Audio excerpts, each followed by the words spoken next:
Yo, what's good, man? Mr. Nightmare. I feel like I ain't reacted to one of his vids in a minute, but three horrifying true New Year's Eve horror stories. I'll see what they talking about, man. Way he be putting these together be fire, though. I be on the edge of my seat for real.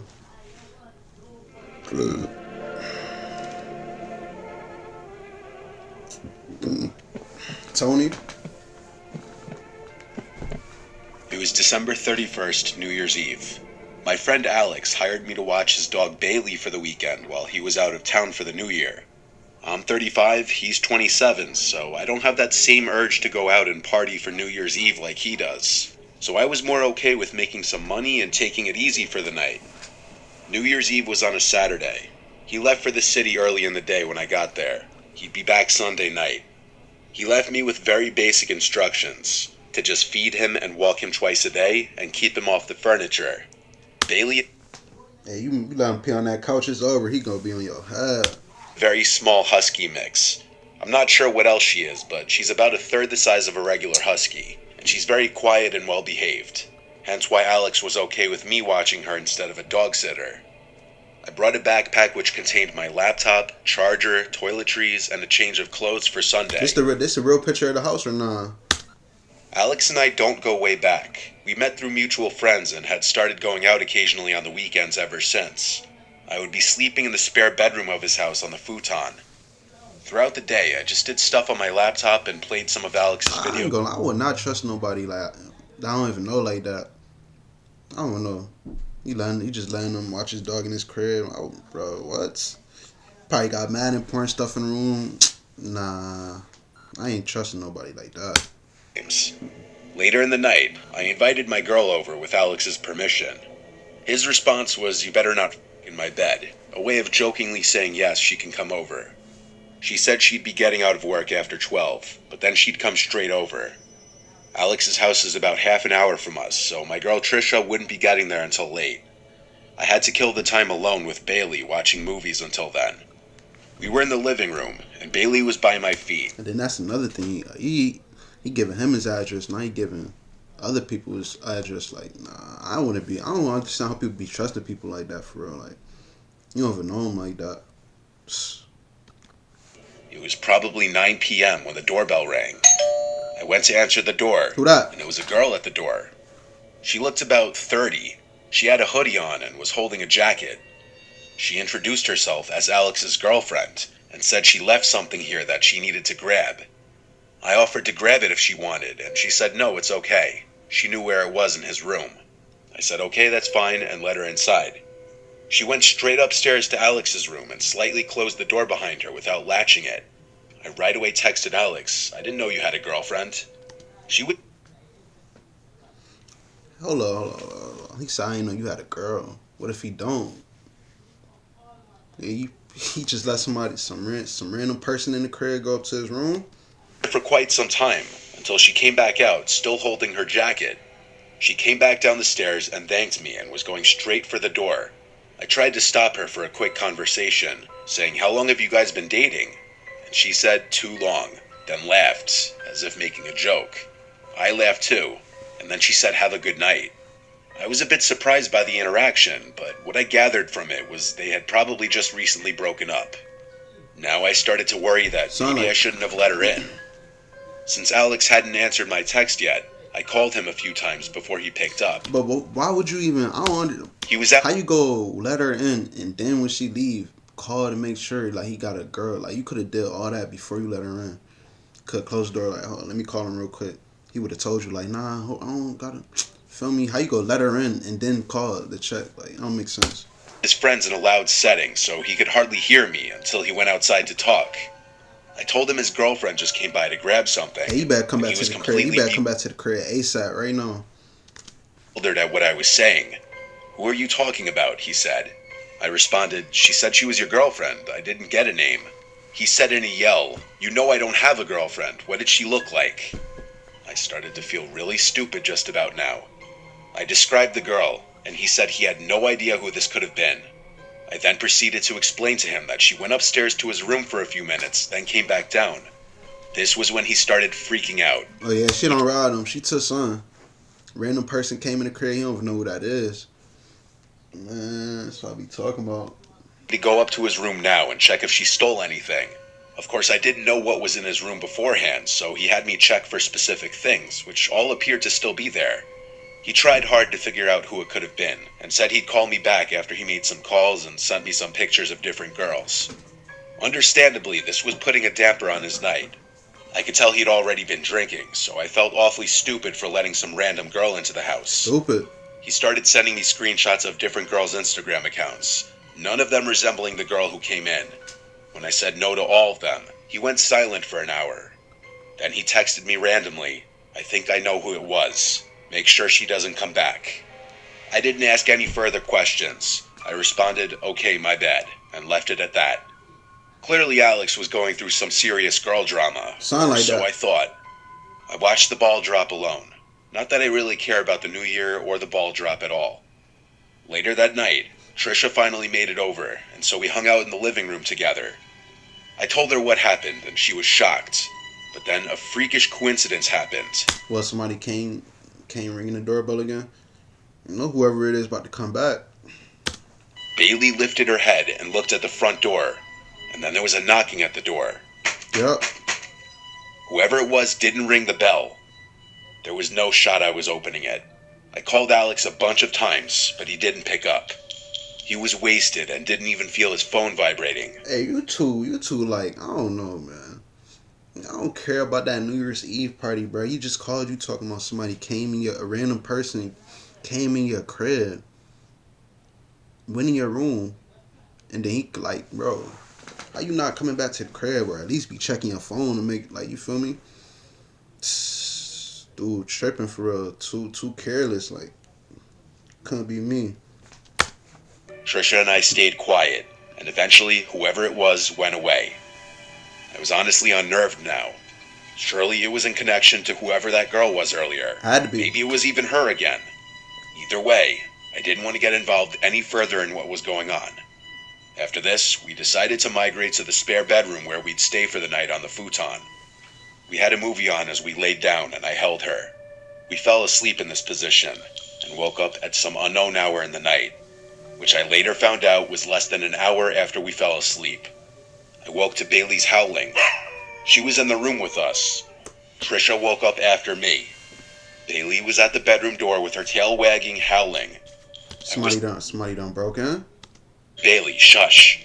She looked at me and then came over, but she stayed staring at the door, now growling, making unhappy whimpering sounds. Then there were footsteps outside on the wood floors.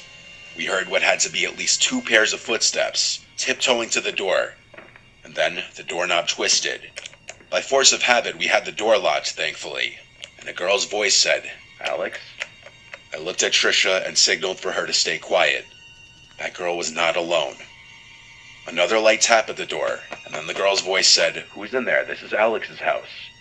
I made the decision to say in a loud voice, almost a yell, "The cops have been on their way for a few minutes now, just so you know." The girl said, "Who are you?" I didn't bite. I whispered to Trisha to actually call the police, and she did. The entire time she whispered into the phone. I said loud and clear, "I dare you to do something, because the time you do it, the cops will be running through the front door." I heard a whisper on the other side of the door. Then, multiple pairs of footsteps walking away from the door. We stayed in the... Hey, that probably worked for him. She for sure with somebody. Damn, I wonder who that is though. Like who? He said he think he know who it is. I don't know. Oh, but she did just say this Alex house, so he know who it is. Oh yeah, probably somebody he used to be messing with.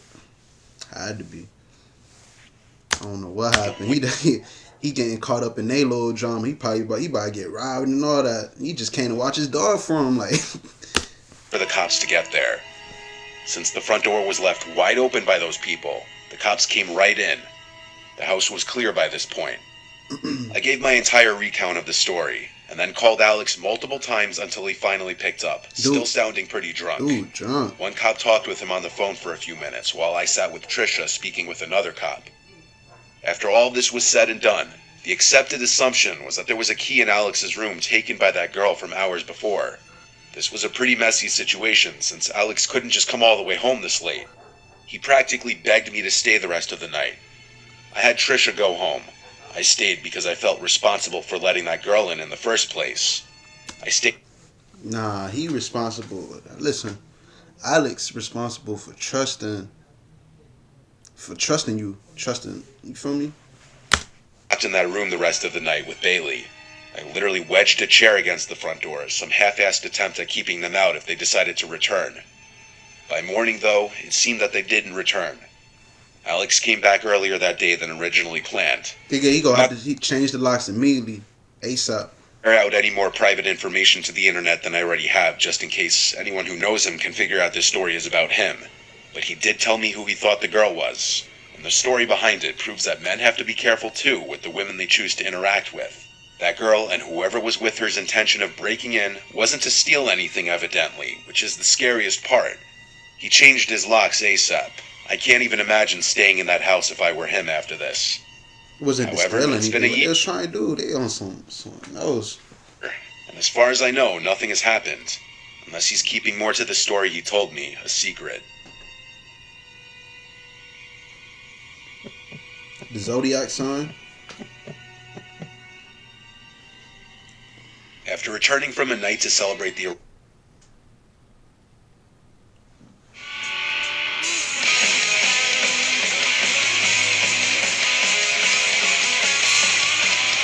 Skip.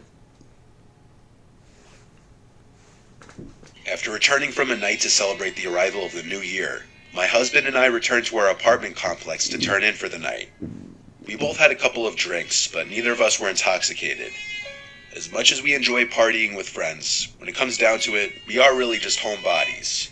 We lived in the corner penthouse suite. I don't even drink. I never drank before. I don't know. I just never wanted to for real. Like I never was curious about it. Never drank. Our complex. Although this was never confirmed, it was suspected the owners wanted to convert this apartment complex into condos. The rent certainly was not cheap, and access was limited to this floor. Upon entering the building, there is a walk-up, 2 secure doors, and every now and then, there would be a doorman to greet you as you entered or exited. Right. There were also multiple security cameras placed throughout and around the building. It was an especially cold evening, and when we returned, there was no doorman present. It was late, at least 2 a.m. The foyer was empty, and one of the lights flickered softly. My husband and It's like a little scary movie or something. Walk in, lights flickering. Like what? Type of horror. to the elevator and pressed the button to the top floor.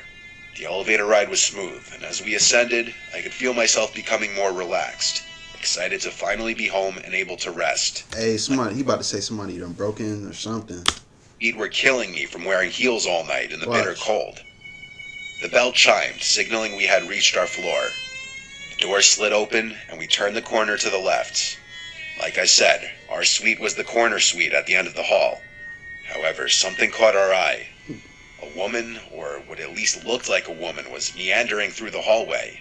Her hair was dark and scattered. It looked to be matted and covered her face. She wore a black lace dress that was torn and looked to be in bad shape. Thinking back, I don't even think she had any footwear on. We assumed she was intoxicated and was having difficulty finding her suite. Although on closer inspection, she didn't look familiar. We knew all of our neighbors, as like I said, access was limited on this floor. I looked at my husband, who stood still as well. I could see he was contemplating the same thoughts. I asked him, should we ask if she needs help?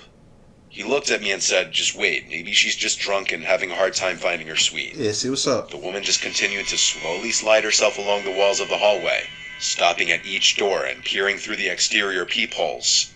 Admittedly, this was creepy, but it just added to the theory that she was a drunk woman looking for her friends. She was humming, or what I believe was humming. The sound was something between a growl and a hum. We stood there in utter disbelief and awe. However, there was a veil of tension and uneasiness that lingered. The strange woman stumbled through the hallway, hunched over until she pulled herself up to peer through the peephole. She eventually got to a suite of an elderly lady, whom I have a strong connection with. We'll just call her Tilly. Tilly was the sort of woman whose family had neglected her and rarely visited. Damn. We would bring my husband and I baked goods from time to time. I would bring her leftovers and assist her with groceries and medication frequently. Tilly's smoke alarm would constantly go off. I would have to rush over and pull out the smoldering toast from her toaster and fan her smoke alarm until it stopped beeping. At times a nuisance, but it would always turn into tea time. Nevertheless, I cared about Tilly, so when I saw this strange woman peer into her peephole, I reacted. I blurted out, "Excuse me, are you alright?" I could feel myself lose confidence as I asked. The strange woman seemed to shudder for a moment and hunched over to the floor. She looked like she was about to puke, or was frightened by my voice. My husband and I stepped closer, but the woman then let out a series of soft and menacing laughs just barely audible. Oh nah, she on some. Hey, who is this? What type of creature? Like what? What you laughing for? I don't know. To admit, in this moment I was thoroughly creeped out and reached for my cell phone. It was uncomfortable because we couldn't get to our suite without having to walk right past this deranged woman. My husband said, "Hey, did you hear us? Do you need help?" Her laugh began to grow into what was a steady cackle. The strange woman then stood up. As she stood up, her cackle became a mixture between a cackle and a boisterous growl. She then stumbled forward and continued walking down the hall. There was a staircase just outside of our suite. I assumed she was making her way to the stairs. Nah, she making her way to y'all. Too embarrassed to walk past us to the elevator. Maybe she was just a drunk woman and this was nothing more than an uncomfortable standoff with a sad and intoxicated woman. I mean, if she was really that drunk, the stairs probably weren't a good idea. We were on the 7th floor. Nevertheless, I just didn't feel like it was worth the risk to engage with this woman. That's another thing I don't want to drink too, cause like people really don't be having no control over themselves. Like I don't want to be like that. Walking all crazy, wobbling, like man, nah, it's over for that. I gotta have full control, like Just wanted to enter my suite and dive blacking out. to bed. It was late and my feet still hurt. As we took a few steps forward, the woman stopped. Almost with laser precision, she stood up completely straight, looked right at our door, and then began to pound on our door screaming bloody murder. I could feel myself becoming swallowed with fear. I reached for my cell phone and began to dial 911. The woman kept pounding on our door and screaming. To be honest, I'm surprised none of our neighbors came out to see what was happening. Part of me thinks they were too afraid themselves and Yeah, that's what I'm thinking. They probably like, I ain't about to go out there. were peering out of their peepholes. Afraid of what our neighbors would think, my husband said, "Hey, what are you doing? Stop that." And just like that, the strange woman stopped, fell to the ground, and began crawling quickly towards us. She looked up for a brief second. Bro, what is she on? Like, bro, what is she on? Crackhead, something, bro. She on something. What is something? The way he explained it, it's like it's a horror movie or something like that. All I could see were her dark eyes. Her mouth seemed to be stained black, and she was growling again. Dark eyes, mouth black, black clothes ripped up. Like, This time, it was as if there was something in her throat that she was choking on. Frozen with fear, my husband and I just watched until she flashed us a menacing hiss, the kind you would hear in a movie, but never imagine in real life. exactly, movie. Terrified, I whipped off my shoes and my husband and I ran towards the staircase on the other side of the building. We didn't want to risk waiting for the elevator and have her catching up. We went down 2 flights of stairs and stopped to listen if she was making her way down the stairs. But it was almost impossible to hear as my heart was pounding so hard. I thought to myself, what the hell was going on? We waited there for 10 minutes or so, until eventually we had the courage to head up the stairs and back to our suite. The woman was gone, and so we entered our suite. I was just relieved to finally be safe in my home. My husband sent a text to our landlord, and he replied that we would hear from him in the morning. I was so unbelievably exhausted, but found it incredibly difficult to sleep. The sound of that woman's growling and cackling rang in my ears. I hardly slept. The next day, when my husband went to speak to the landlord, he asked him to check the security cameras, although nothing turned up. The landlord said the cameras glitched due to the frigid temperatures last night. To this day, I still don't know what to think. That woman most certainly had problems. The question is, was she dangerous? We moved about a year later, but every New Year's Eve, I still think about that night. That boy traumatized. They said the cameras, how did cameras glitch out, man? That's crazy. They said the cameras glitched out because it was cold. I ain't hear none. I ain't never heard nothing like that. How cold was it? Travis Clark. It was New Year's Eve of It's like the third ad. Listen, you are running out of time. And let me explain why. 2024 has barely started, but nothing will change. It was New Year's Eve of 2020, and all of us were ready for this horrible year to be over. My friend Logan was throwing a house party. I arrived early to help set things up. I secured a spot to sleep in his parents' room, meaning I could drive to the party and drink without having to worry about driving home. His parents obviously weren't home for the night. Most of our close friends in our friend group came, plus a bunch of Logan's friends who I didn't know. The party was fun. At midnight, everyone screamed, Oh, hold on, hold on. I gotta hear Parents that out. again. I gotta hear that parents' again. room. No, Ready for this horrible year to be over. no, I ain't tripping. My friend Logan was throwing a house party. I arrived early to help set things up.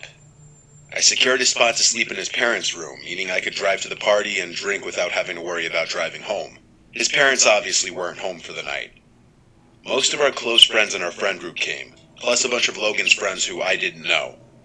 The party was fun. At midnight, everyone screamed Happy New Year. Okay, I was about to say, like, Logan just letting people, his mans bring random people to the crib, but he said a bunch of Logan friends, so then he said everybody that he brought was like mutual, he knew, so that's okay. Their drinks. After that, people slowly started circulating out, and the party started to quiet down, as people went to either other parties, bars, or home. The later the night got, the more it became just the closer friends staying behind until it just turned into a chill drinking session in the living room. Right. This went on late into the night. It was likely 3 a.m. when the last of everyone who wasn't sleeping at Logan's house was gone. As it quieted down, we started hearing this occasional sound. At first we didn't know what it was, but it soon started to sound like a creaking sound. Somebody's still in there. Somebody's, yup. It was dismissed as a sound from the fridge or something at first, which I know sounds stupid, but house appliances often make weird noises. It was just Logan, me, and Cody. Cody was falling asleep on the couch already. It was reaching that time where we were just going to go to sleep. However, eventually we got so bothered by the noise that we had to search. We went to the kitchen, and it wasn't coming from in there. We realized when we were close to the basement door that it was coming from downstairs. Logan opened the door, and we heard this creaking sound. That's why you can't be trusting people, man. It had to be people there that you ain't know. Somebody probably done stayed back trying to rob you. Like, bro, I really don't understand how people just trust people like that. Go check what it is, I said. He kept saying, no way. Then he called down into the basement, yo, who's down there? The creaking stopped, and we never heard it again. After a solid minute of waiting at the top of the stairs, we agreed to go down together. We both grabbed knives, drunkenly thinking that was a good idea, when in reality we were so drunk we'd probably only hurt ourselves with them. We got to the bottom of the stairs and looked through the entire basement. It's not huge. It just has a couch, TV, a bar, a table in the corner, and various old pieces of junk. It was pretty messy at the time. The first thing we did was search any possible crevice for someone who could be hiding. Then we tried to figure out what could have been making that sound. I noticed a rocking chair, and so I went up to it, sat in it, and then started rocking in it. And it made the exact same creaking sound we had been hearing. Somebody down there hiding. Logan and I looked at each other. I stood up, and so did every hair on my body. I don't think we ever ran faster than we did when we ran up those stairs and slammed the door shut. We tried to come up with any logical explanation, but there was none. He kept the basement door locked for days until his parents came back. There was no living soul down there, but something was moving that rocking chair. That rocking chair used to belong to his grandma who passed away forever ago, and it's just something his mom held onto for sentimental reasons. I can't say I've ever experienced anything resembling the paranormal before this, nor since then. It still sends chills down my spine. I ain't gonna lie, that's creepy. See, I'm thinking, I don't know, maybe somebody was down there from the party and then they found a way out. I don't know, like an opening through the basement or something. That's crazy though, man. I don't know. That's crazy.